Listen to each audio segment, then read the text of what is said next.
Yomi, Mario. did you see what Barbara sent on the Navi message board? Yes. Is that an invented thing or is it?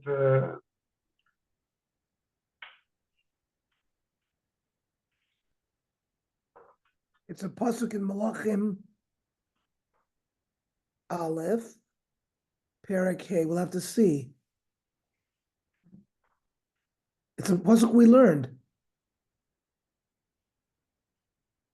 Look at the word, the translation. Right.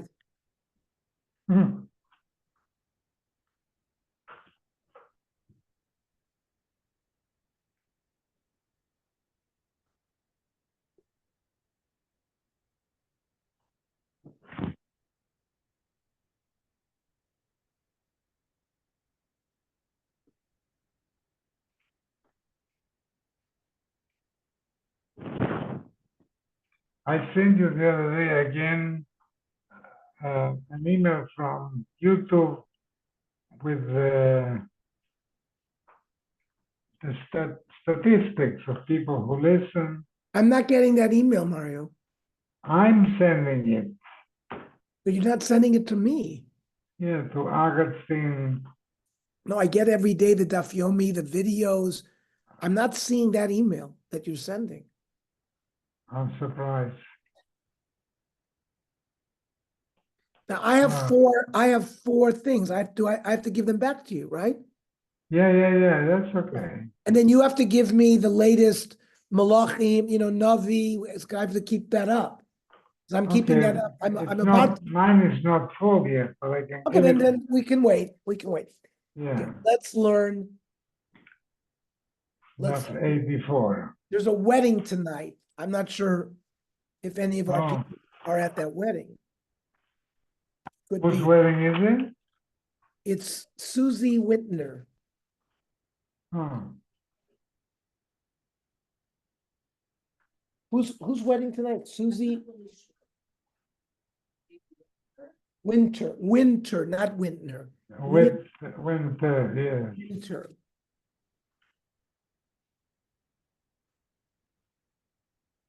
That's the name of my rabbi who married me. Rabbi Winter. Rabbi Winter.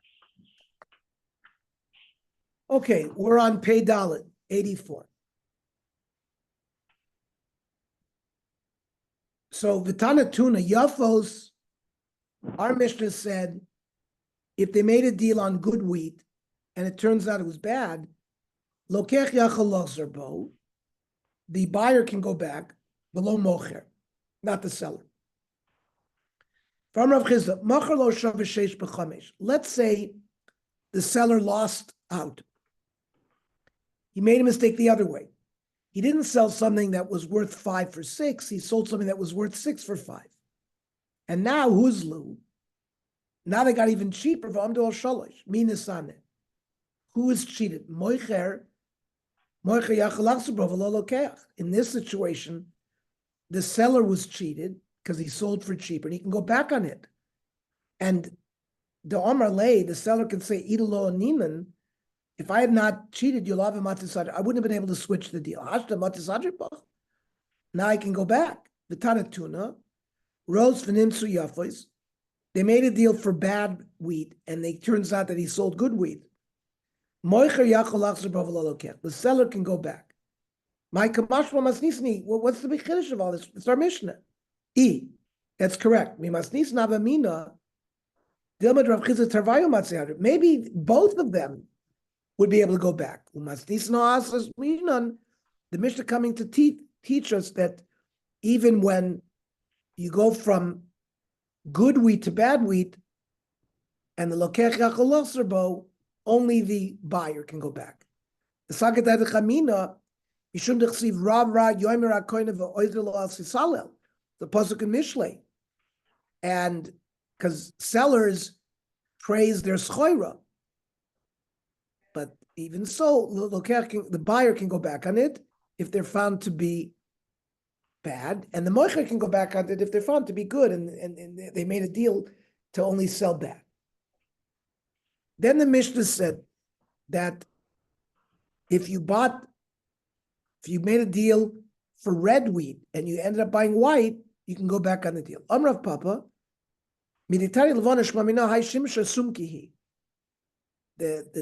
description of the red comes from this description of the sun.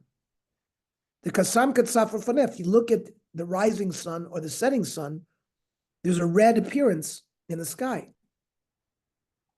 The reason we don't see red a whole day is it's very bright, and otherwise it's red. So meisvei, when you look at a nega, tsaras, it says umareu amok min ha'or. Its appearance is deep to the skin. What does that mean? Like the sun that you see in the shadows. And there we know the nega is lavonhu, not red, it's white. So kimarachama and lo kimarachama. It's like the sun, but not like the sun. Kimarachama sha'oim kamanat seil. It's deep to the skin. The lo kimarachama, but not like we see the sun. Shilu hasam lavan v'hocha adam. Here by the nega, we're talking about the nega's red. Ulamai salak daitem meikara. How come we initially thought that the shemesh is white? Hakasam katzavru fanea. It's reddish in the morning and the evening. So betzafra de chalfa abivardi. It gives us a mystical answer. In the morning, the sun travels near Gan Eden, and there are roses in Gan Eden which are red. It turns the sun red. Bepanya de chalfa pischa de Gehenim. In the evening, the sun travels near the opening of Gehenim. From the fire there, it also looks red. Other people say it's the opposite, the Gan Eden in the morning, Gan Eden in the evening, and the Gehenim in the morning. Then, Yayin, you made a deal for wine, v'nimtzah chometz, and vinegar. Shnei yicholim lachzor, and they both can go back on the deal. Lema masis and Rebbe v'lo Rabbanan. Let us say that the author of the Mishnah is Rebbe, not the Chacham. Tanya. Yayin v'chometz min echadu. Wine and vinegar are really, they're made from grapes. And therefore, if you gave truma from one, it takes care of the other. Rebbe Yomer, no. Wine and vinegar have become two species. Shnei minine. Now, so it seems like our Mishnah is like Rebbe, not the Chachamim. The Gemara says, "Afilu temin rabbanon ad kan lepligi rabbanon alea a Rebbe elin yemaiser u'truma." The Chachamim argue with Rebbe regarding meiser and truma. K'dei Rabbi Lo Sham Rabbi Lo minayin letoirem min haro ala yofe. You give truma from bad stuff to pater good stuff. Truma so truma. It's not a very good thing, but it's still truma. Shenemar v'lo tisu alav chet barim chemen chalbo mimenu. Do not commit a sin when you give truma. Im eino kadosh. If it never became truma nesiyas chet lama, then what kind of sin is it? No meiser was done. Mikan the Torah haro ala yofe truma so truma. Regarding trumas from meisers, that's where the Chachamim argue with Rebbe. Because really it's one species of in mekachu memkar, but buying and selling the kula alma, everybody agrees that they're considered two different things. If you want wine, you don't want vinegar. If you want vinegar, you don't want wine.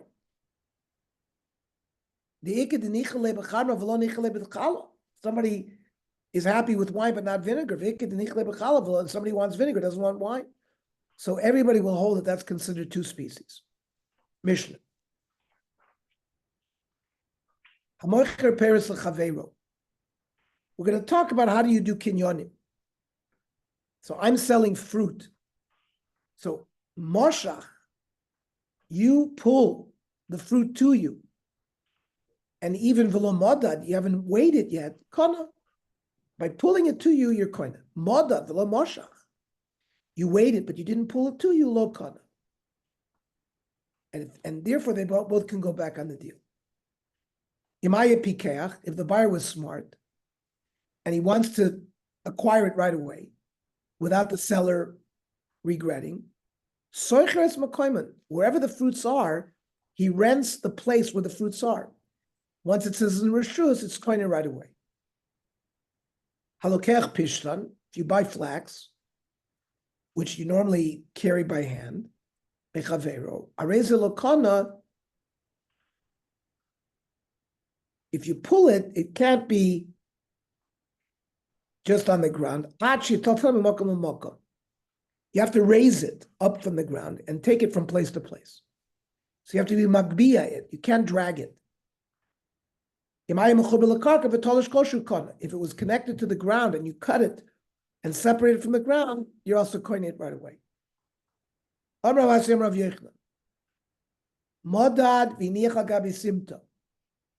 The seller waited out for the buyer and put it down on the ground, not in Rishus Harabim, it's sort of in the side of the Rishus Harabim, where people could put their things down. And even if the buyer didn't do Mashiach yet, Kana, there's a kinyan. Amar Rav Zel Rav Asi, Shema lo Shama Rabbi, did you not hear from Rav Yochanan El b'moed l'toch kupaso? That means if the seller measures it and puts it into the box that belongs to the buyer, yeah, then you're coining it. But just putting it on the ground, why would that work? It appears that you are one of those chachamim who didn't learn the halachas well. Boy, that's no shaila. If it was measured and put into the box of the guy in the simta, certainly would belong to the koine. So, but here we're talking about when Rav Yochanan said it's koine, you put it on the ground. So, kibla minei, did Rav Zera accept this explanation from Rav Asi? Oh, lo kibla minei. So, Toshma, Rabbi Yanai Omar Rabbi, Chatzra Shutofin, two partners own a chatzar. Now, that's similar to this rishutz called a simta, because everybody has ownership there. Koinin zemizeh. The partners can acquire things, even one against the other. My lav agabi karka. This must be, even though the item is on the ground. It's like Ravasi. This is low, l'toch kupaso. Talking about in the chutzner, it was put into his box. And that makes sense. Sham Rav Yaakov Rav Yochanan. Modad v'niach agabi simta loikana. If the seller measures and puts it on the ground, you don't acquire it. Anyways, you see very clearly, Kashnadar, there's two brises that are exactly opposite. Elalav shmamina. Khan, here in Ravasi, it's b'moidi l'toch kupaso, you measure it, but you put it into the box of the buyer. That's why there's a kinyan. Khan, when Rabbi Yaakov said it's not a kinyan, b'moidi al-gabi karka, where it's not koinev. Shmamina, that seems to be a good proof to our question. Toshma. Modad v'lo moshach. The owner measures it out, but the buyer didn't do mashiach. Lo kan. No kinyan. And my lab is simta. Isn't this putting it on the ground? Lo b'shus harabim. It's different than a simta. It's mamish, the public thoroughfare. But iachiyem eseifa. It says moshach v'lo modad. You did mashiach. You already coined it even without measuring. Does Mashiach b'shus harabim mikanya? Does that work in Meshus harabim? V'abai v'rabadamar tavayu mesira koine b'shus harabim. Me handing something to you, Mario, is koine, but not you pulling from me. And similar v'chatzer she'enan shel shneim, a third-party chatzer. And Mashiach koine only besimta. Mashiach is koine only in this quasi b'shus harabim. And v'chatzer she'shel shneim, not b'shus harabim. Haba, lifting is koine mikol mokom. And my moshach nami diktani, what is mentioned here, moshach? Isn't it mishus harabim l'simta? That I pulled it from mishus harabim to the simta? So that can't be. Iyachiyem eseifa. Maya pikeach, we were given some advice in the Mishnah that if you have fruits and you want to establish ownership, rent the place where the fruits are. Soichas makoima. But you can't rent Rishus Harabim. Rishus Harabim, Mimanagar, who are you going to rent from? So we answer, Hachikamer, Im Bishus Bailimhu. If the fruits are in a private owner, then Imaya Pikech Tzorkas B'Kol. Then if he was smart, he would rent. But it doesn't work in Rosh Hashanah. Okay. So we're going to learn tomorrow at 6 o'clock. Okay. Shkoyach, Rami. Shkoyach Mario.